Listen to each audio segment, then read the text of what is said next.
Hello. Today I'm going to give some thoughts in reaction to the Plymouth shootings which happened last night. It's obviously a very sad event. First mass shooting in Britain for about 10 or 11 years, and it's very tragic when these things happen. But the um, the shooter himself was just seemingly without a cause. He just it wasn't terrorism. It was labelled as a domestic incident, but he doesn't seem to have really had a true motive for carrying out such a brutal attack. I mean, there's talk of the incel uh, culture, which I don't understand. I have to say, because it doesn't make sense why um, jealousy over women would lead you to go on a mass killing spree. And it's happened a few times now in America as well. And that doesn't make sense to me. But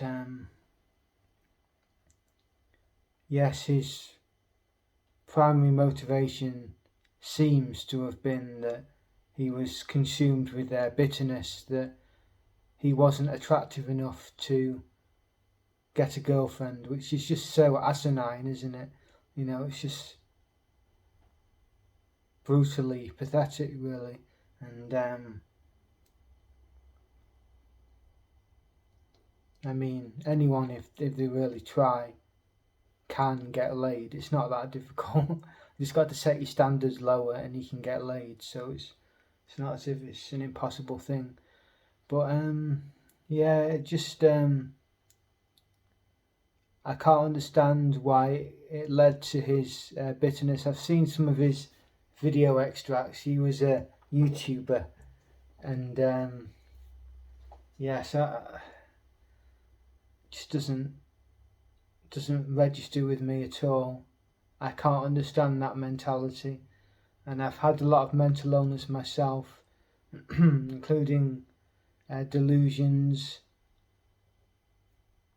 um, very bad, severe delusions, and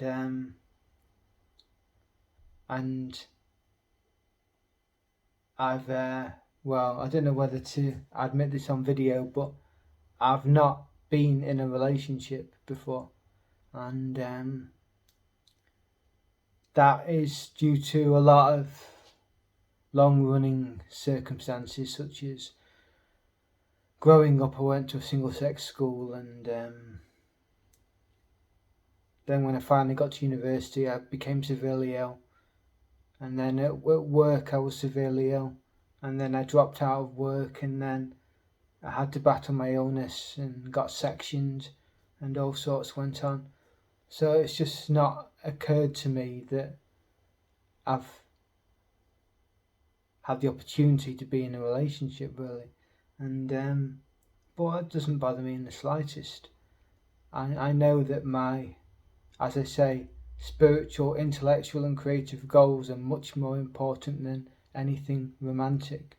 Although romanticism can be very important, you can find it in different ways than relationships. But yes, I don't understand why someone would feel the need to go and brutally kill people with a pump action shotgun just because he can't get laid. It doesn't make sense to me. But and he probably wasn't really trying hard enough, because it's not difficult. If you really want to do it, it's not difficult. And yeah, but the actual circumstances themselves were very chilling, sort of breaking down a door, killing people in the house, going outside, going on a shooting spree outside, and then turning the gun on himself. And obviously it's something we associate with America much more than Britain. and yes, first one in Britain in 10 or 11 years. So incels feel a kind of inner fury that they can't get a woman, and I've never really experienced sexual jealousy, so I've experienced competition. There's been women that I've liked and there's been competition, but my reaction to that competition is just to say I'm not going to bother, because what's the point in fighting like that, fighting over an unnecessary resource? I mean, it is completely unnecessary, and I'm not going to have psychological war with someone over getting a woman. So, I mean, I don't understand the incel mentality because it's just not important to me.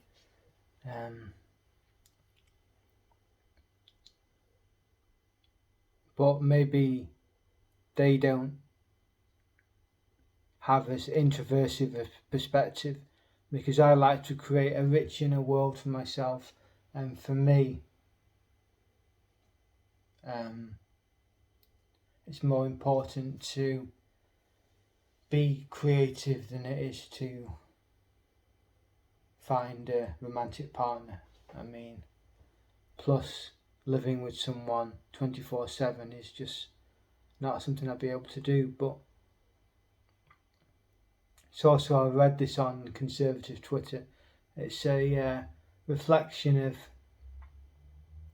modern culture that men expect access to cheap sex, and if that right isn't readily available, then it can consume them in a fury, and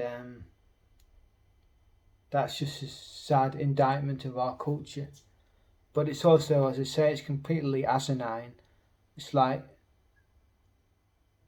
absurdity on steroids that something like this even exists, that sexual jealousy leads to, and not even a targeted sexual jealousy, just a vague sexual jealousy leads to killing sprees. So yeah, reminds me of the guy that flew a plane into the side of an office, and like a personal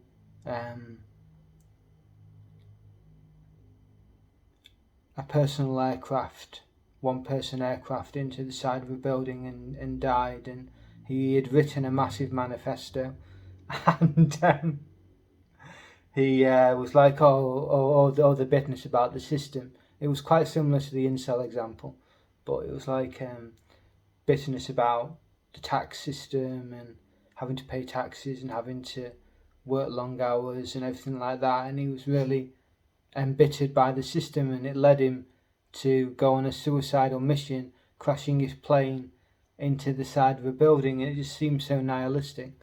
And I think we're consumed by nihilism. The sort of religious philosopher Seraphim Rose posited several stages of decline that end in nihilism. The fourth stage is nihilism of the four stages, and it goes like progressively worse, like materialism, existential feelings, sort of feelings of loss, and then complete nihilism. And I found it a very interesting book, and I think it's true that there's just so much nihilism in today's culture.